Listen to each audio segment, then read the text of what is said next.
Welcome to simple life style. இன்றைக்கி நம்ம பொட்டேட்டோவை வச்சு 10 மினிட்ஸில் செய்கிற மாதிரி ஈஸியான ஸ்நாக்ஸ் ரெசிபி எப்படி செய்கிறதுன்னு பார்க்கலாம்.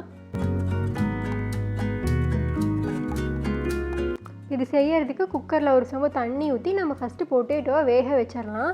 இங்கே 5 பொட்டேட்டோ எடுத்திருக்கோம். உங்களுக்கு எவ்வளோ வேணுமோ அவ்வளோ எடுத்து வேக வச்சுருங்க. ஒரு விசில் வந்துருச்சுனாவே போதும்.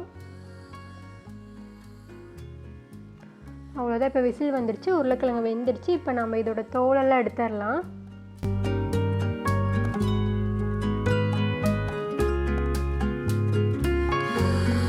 இப்போ ஒரு கரண்டி எடுத்து நல்லா இந்த மாதிரி மேஷ் பண்ணி விட்டுருங்க. இல்லை அப்படின்னா மேஷர் எடுத்து இந்த மாதிரி நல்லா மசிச்சு விட்டுருங்க.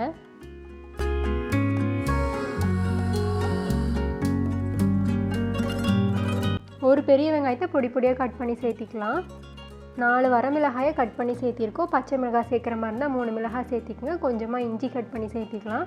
கொஞ்சமாக கொத்தமல்லி தழை, 1 ஸ்பூன் மிளகாத்தூள், 1 ஸ்பூன் கரம் மசாலா, 1 ஸ்பூன் மல்லித்தூள், 3 டேபிள் ஸ்பூன் அரிசி மாவு சேர்த்திக்குங்க. தேவையான அளவு உப்பு சேர்த்திக்கலாம். இதை கையிலே நல்லா பிணைஞ்சி விட்டுருங்க. நல்லா உருளைக்கிழங்குல நல்லா சாஃப்டாக பிணைஞ்சி விட்டுருங்க.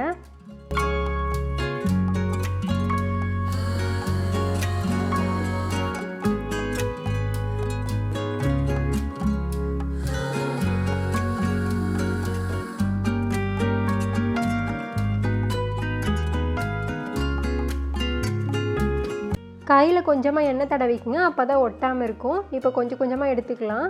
இந்த மாதிரி ரவுண்ட் ஷேப்பில் ஃபஸ்ட்டு செஞ்சுருங்க.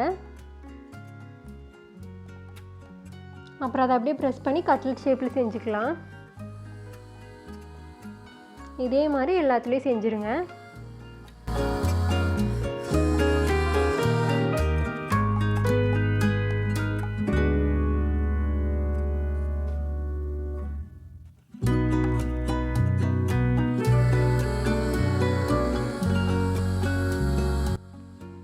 அவ்வளோதான். இப்போ நமக்கு இது ரெடி ஆகிருச்சு. தோசைக்கல் காஞ்சதுக்கப்புறமா 2 ஸ்பூன் எண்ணெய் எடுத்து நல்லா பரவலாக இந்த மாதிரி ஊற்றிக்குங்க.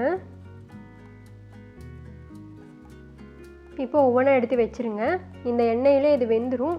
இல்லை அப்படின்னா நீங்கள் எண்ணெயில் பொரிச்சு எடுக்கிறதுனாலும் பொரிச்சு எடுக்கலாம். இந்த மாதிரி செய்கிறதுனால நமக்கு எண்ணெய் கம்மியாக ஊற்றினாவே போதும். ஒரு சைடு வெந்ததுக்கப்புறமா திருப்பி போட்டுடலாம்.